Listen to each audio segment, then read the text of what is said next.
فلاح پاؤ۔ یا ایھا الذین آمنوا لا تسألوا عن اشیاء ان تبد لکم تسؤکم، اہل ایمان ان چیزوں کے بارے میں سوال نہ کرو کہ وہ اگر تم پر کھول دی جائیں، واضح کر دی جائیں تو تمہیں اچھی نہیں لگیں گی، تمہیں بری لگیں گی۔ بعض چیزوں کی طرف سے اللہ تعالیٰ نے خود خاموشی اختیار کی ہوتی ہے، خام خواہ سوال کر کر کے اور اس کو اپنے اوپر جو ہے ذمہ داری کو بڑھا لینا، یہ بھی ایک جو خاص قسم کی مذہبی ذہنیت ہوتی ہے، کھودنے کریدنے کی اور بال کا کھال اتارنے کی، اس کا نتیجہ یہ نکلتا ہے۔ چنانچہ حج کے بارے میں جب آیت نازل ہوئی وَلِلَّهِ عَلَى النَّاسِ حِجُّ الْبَيْتِ مَنِ اسْتَطَاعَ إِلَيْهِ سَبِيلًا، یہ سورہ آل عمران میں ہم پڑھ آئے ہیں۔ تو ایک صاحب کھڑے ہو گئے کہ حضور کیا ہر سال فرض ہے؟ حضور نے سوال سن لیا لیکن سنا انسنا کر دیا، دوسری طرف رخ کر لیا۔ اب وہ ادھر تشریف لے آئے، حضور کیا ہر سال فرض ہے؟ حضور نے پھر جو ہے اس سے اغماض برتا، پھر آپ نے رخ موڑ لیا، تیسری مرتبہ پھر آپ ناراض ہوئے کہ دیکھو اگر میں ہاں کہہ دوں تو قیامت تک کے لیے ہر سال حج فرض ہو جائے گا۔ جس چیز کے اندر اللہ تعالیٰ نے اجمال رکھا ہے اس میں تمہاری اس میں بہتری ہے، جو شخص ہر سال کر سکتا ہو کرے، لیکن یہ کہ فرضیت جو ہے اس کے ساتھ ہر سال کی قید اللہ نے نہیں لگائی۔ تم سوال کر کے اپنے لیے تنگی پیدا کر لو، جیسے وہ گائے کے بارے میں کیسا رنگ ہو اور کیا اس کی عمر ہو اور کیسی گائے ہو، یہ ساری چیزیں اسی طرح کی ہیں۔ لیکن یہ کہ ان تسألوا عنہا حین ینزل القرآن تبد لکم، اگر تم سوال کرو گے جبکہ ابھی قرآن کا نزول جاری ہے تو وہ ظاہر کر دی جائے گی۔ اللہ تعالیٰ نے اپنی حکمت کے تحت اس کے اوپر پردے ڈالے ہوئے ہیں، وہ سمجھتا ہے کہ اس میں تمہارے لیے تنگی ہو جائے گی، بہت زیادہ ہو جائے گا، لیکن اگر سوال کرو گے تو پھر وہ ظاہر کر دی جائے گی۔ عفی اللہ عنہا، اللہ تعالیٰ نے اس میں درگزر سے کام لیا ہے، تو پر نرمی کی ہے، یہ کسی نسیان کی وجہ سے نہیں ہے، بھول کی وجہ سے نہیں ہے، غلطی کی وجہ سے نہیں ہے، معاذ اللہ۔ واللہ غفور حلیم، اللہ غفور ہے اور حلم والا ہے۔ قد سألها قوم من قبلکم ثم اصبحوا بها کافرین، تم سے پہلے کی قوم یہ اہل کتاب جو ہے اسی قسم کے سوال کرتے رہے اور پھر یہ کہ وہ اس کے انکار کرنے والے بن گئے۔ اب یہاں وہ چار چیزیں بھی آ رہی ہیں کہ جو ان کے ہاں بہت زیادہ مقدس ہو گئی تھی۔ ما جعل اللہ من بحیرۃ ولا صائبۃ ولا وسیلۃ ولا حام، وہاں کیا تھا؟ جعل اللہ الکعبۃ البیت الحرام قیاما للناس والشہر الحرام والہدی والقلائد، یہ چار چیزیں ان کی توثیق ہو گئی کہ یہ تو واقعتاً اللہ کی شریعت کے اجزاء ہیں، ان کا احترام اور ان کی حرمت کو بلوز رکھنا لازم ہے۔ یہ چار چیزیں یہ تمہارے جاہلیت کے دور کے جو مشرکانہ اوہام ہیں ان کی یادگاریں ہیں، اس کے لیے اللہ کی طرف سے کوئی سند نہیں ہے۔ ان چیزوں کے بارے میں بہت سے اقوال ہیں، لیکن میں یہاں آپ کو پڑھ کر سنا رہا ہوں کہ جو حضرت سعید ابن المسیب رحمۃ اللہ علیہ کی تفسیر صحیح بخاری میں جو ان الفاظ کی آئی ہے وہ مولانا شبیر احمد عثمانی صاحب نے اپنے حواشی میں نقل کی ہے۔ بحیرہ، جس جانور کا دودھ بتوں کے نام کر دیتے تھے کوئی اپنے کام میں نہ لاتا تھا۔ صائبہ، جو جانور بتوں کے نام پر ہمارے زمانے کے سانڈ کی طرح چھوڑ دیا جاتا تھا۔ وسیلہ، جو اونٹنی مسلسل مادہ بچہ جنے درمیان میں نر بچہ پیدا نہ ہو اسے بھی بتوں کے نام پر چھوڑ دیتے تھے۔ حامی، نر اونٹ جو ایک خاص عدد سے جفتی کر چکا ہو اسے بھی بتوں کے نام پر چھوڑ دیتے تھے، تو ان کو چھوڑ دیتے تھے کہ اب یہ کسی کوئی ان کو ہاتھ نہ لگائے، کوئی ان سے استفادہ نہ کرے، نہ ان کا گوشت کھایا جا سکتا ہے، نہ ان سے کوئی خدمت لی جا سکتی ہے، یہ محترم ہو گئے۔ تو اس کے لیے فرمایا ما جعل اللہ من بحیرۃ ولا صائبۃ ولا وصیلۃ ولا حام ولکن الذین کفروا یفترون علی اللہ الکذب، بلکہ یہ تو وہ لوگ جنہوں نے کفر کیا وہ افتراء کرتے رہے ہیں، جھوٹ گھڑتے رہے ہیں، اللہ کے ذمے یہ باتیں لگاتے رہے ہیں۔ واکثرهم لا یعقلون، ان کی اکثریت جو ہے وہ عقل سے عاری ہے۔ وَإِذَا قِيلَ لَهُمْ تَعَالَوْا إِلَىٰ مَا أَنزَلَ اللَّهُ وَإِلَى الرَّسُولِ، اور جب ان سے کہا جاتا ہے آؤ اس چیز کی طرف جو اللہ نے نازل فرمائی اور آؤ اللہ کے رسول کی طرف، بمصطفیٰ برسا خیش را کے دی ہم اوست، اگر بہو نہ رسیدی تمام بولا بیست، قالوا حسبنا ما وجدنا علیہ آباءنا، وہ کہتے ہیں ہمارے لیے وہ کافی ہے جس پر ہم نے اپنے آباء و اجداد کو پایا ہے، ان کی روایت یہی ہے، ان کی رسومات یہی تھیں، وہ کوئی جاہل تھوڑا ہی تھے، آج تمہیں عقل آئی ہے، تم نے دین سمجھا ہے، یہ ہمارے بزرگ جو ہیں یہ اتنے عرصے سے یہ کام کرتے چلے آ رہے ہیں، یہی باتیں آج بھی آپ سنتے ہیں۔ کسی رسم کو آپ کہیں کہ بھائی کوئی سند نہیں ہے اس کی دین میں، نہ کہیں صحابہ کے یہاں اس کا وجود تھا، لیکن یہ کہ کوئی چھوڑنے کو تیار نہیں ہے۔ اولو کان آباؤہم لا یعلمون شیئا ولا یہتدون، خواہ ان کے آباء و اجداد جو ہیں ایسے رہے ہوں کہ نہ انہیں کوئی علم حاصل ہوا ہو نہ ہی وہ ہدایت پر ہوں، جیسے تم مخلوق ہو اللہ کی وہ بھی مخلوق تھے، جیسے تم غلط کام کر سکتے ہو اور غلط آراء قائم کر سکتے ہو، ویسے وہ بھی غلط کار ہو سکتے تھے۔ یا ایھا الذین آمنوا علیکم انفسکم لا یضرکم من ضل اذا اہتدیتم، یہ بھی بہت اہم آیت ہے اور اس کے ساتھ ایک واقعہ موجود ہے۔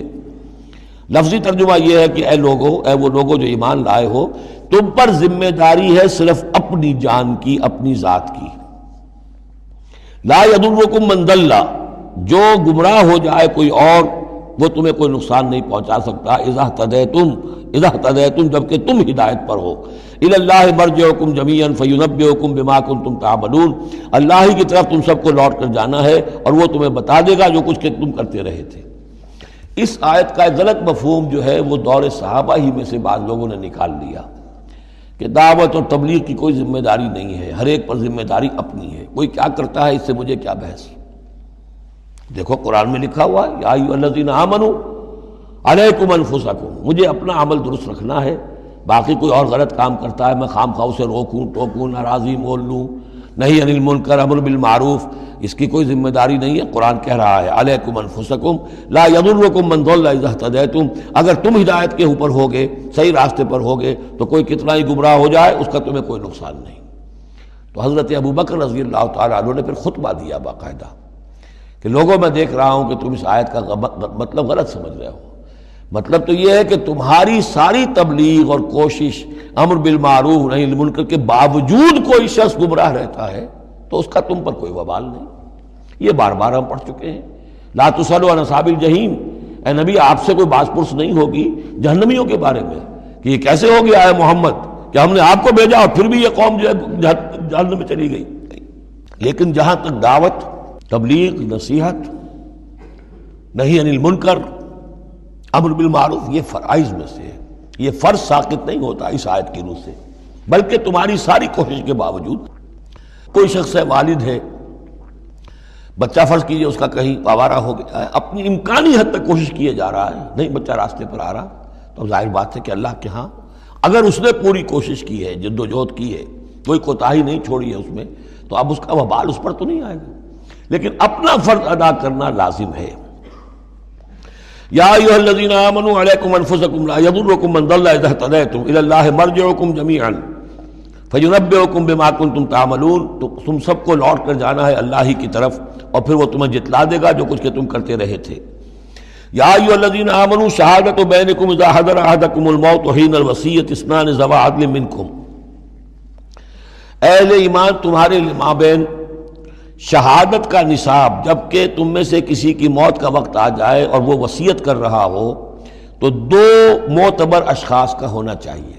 جو وصیت کر رہا ہے، اور ظاہر بات ہے کہ وصیت ایک تہائی سے زیادہ میں نہیں ہو سکتی، لیکن کسی کی زیادہ بڑی جائیداد ہے تو ایک تہائی کی بات بھی تو بڑی ہو سکتی ہے، تو وصیت کے وقت دو گواہ ضرور بنا لو کہ یہ وصیت کی گئی۔ او آخران من غیرکم، اور وہ جو گواہ ہیں وہ تمہارے لوگوں میں سے ہونے چاہیے، خاندان میں سے، اس آبادی میں سے، قبیلے میں سے، جو معروف ہوں، جانتے ہوں۔